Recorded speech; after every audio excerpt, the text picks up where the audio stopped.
Right now, the UK's benefit system is going through major changes. And if you or someone you know is living with serious mental illness or chronic respiratory disease, these changes could have a huge impact. This isn't just about politics, it's personal.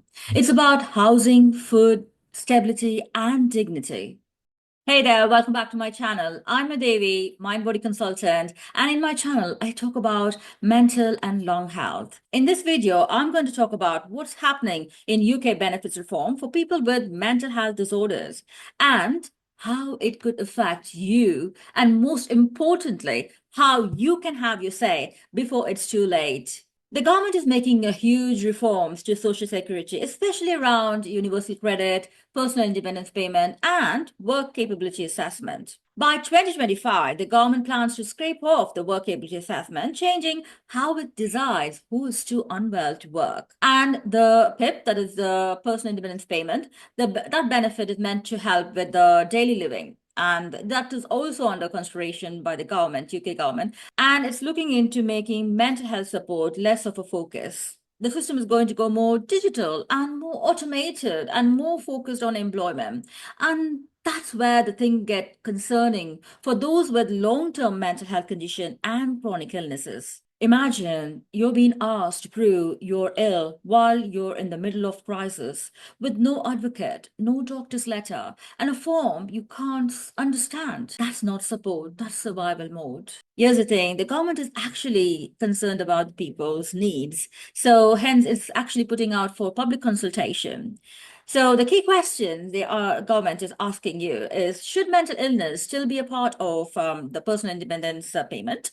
And how should they decide who is fit to work?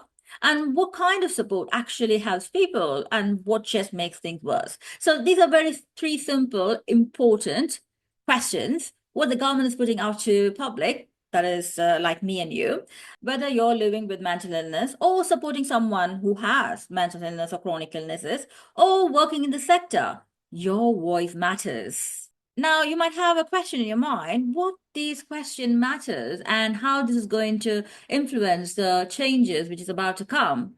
So I'm going to talk about the key concerns and the negative impacts of these changes will have on people living with mental illness, especially those who are also dealing with the chronic respiratory disease. First one is the strict eligibility criteria and the assessment. Reforms could mean tougher eligibility criteria, especially for people with mental illness. If the government reduces the focus on mental illness, that is personal independence payment, it may make it harder for people to prove they need support, especially those with invisible or fluctuating conditions like severe depression or bipolar disorder. And the second concern is pressure to work or seek work. With reforms focusing on getting people into work, those who are unwell to cope might be forced into job seeking activities. And this adds to their already worsened mental health condition, and the symptoms can go worse or even trigger the relapse. And the third most important concern, as myself talking for people with chronic respiratory disease, with my background with respiratory physio and integrated psychotherapy, people with chronic respiratory disease like COPD or asthma or interstitial lung disease already facing their breathing difficulties, fatigue, and physical limitation. But what's often left out in the conversation is the mental health support for those people with chronic respiratory disease. Their constant breathing struggles, fatigue, and burnout can lead to anxiety, depression, and feeling of isolation. These individuals often struggle with mental health very silently, often their respiratory symptoms taking the stage in medical care attention. So the lack of holistic approach to both physical and mental health can make things worse, leaving these individuals without the support they deserve. And the fourth concern is digital barriers. The shift to more digital and automated system can leave those without easy access to technology or the skills to use it without help they need. It's already a barrier for people struggling with concentration, anxiety, and cognitive impairments. And the fifth concern is risk of sanctions. If people miss deadlines or fail to meet the requirements because of their mental illness or physical condition, they risk sanctions, that is, they lose the financial support entirely. For someone in mental health crisis or someone struggling to breathe, this can feel like a devastating blow. But these reforms aren't just about what's being processed. It's also about how these changes are implemented. So I'm going to reveal the key consideration we need to keep in mind. So the number one is need for fair and flexible assessment. A one-size-fits-all approach doesn't work for people with mental health or chronic illnesses. People with mental illness and chronic respiratory disease should not be expected to fit into these rigid boxes. The system needs flexibility to account for fluctuating conditions. Number two is support over sanction. The key question is, what's the goal? Is it to punish the unwell, or is it to support them towards recovery and stability? A system that focuses on sanctions over support will only worsen the health outcomes. And the third one is meaningful consultation with people affected. For the reforms to be effective, the government must listen to the lived experience. It's vital that people directly affected with mental illness or chronic illness are involved in shaping these policies that could directly impact them. And the fourth one is focus on recovery and dignity. The goal should be to create a system that prioritizes the recovery, not just the compliance. People with mental illness and chronic disease need to feel respected, not judged or penalized.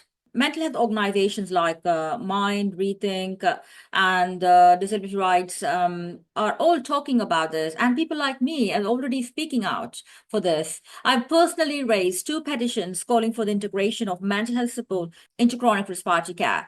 Too often, mental health struggles are ignored in people with COPD, asthma, and other long-term respiratory conditions. So it's essential to look into the whole person, not just their lungs or the heart. I've also requested my local MP to present these petitions in the parliament. I have taken steps to record my voice. If you care for your community or if you're an individual who wants to see the change, I ask you to add your voice to this cause. Support our petition for mental health inclusion in chronic respiratory disease care. This is your chance to have your say in the government's ongoing discussion about welfare system. I believe together we can make it happen, inclusion of mental health support in the chronic respiratory care and the attention it deserves. So what we are calling for, fair assessment that reflects both mental and physical health realities, no forced job seeking for people too unwell to cope, holistic care and support for those with chronic respiratory disease and mental health struggles, advocacy and support, not sanctions, a benefit system that builds on dignity, not doubt.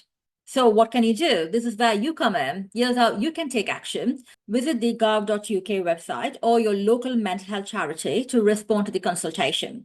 Step two, sign and share the petition for mental health support in chronic respiratory disease. And the links are given in the description box below.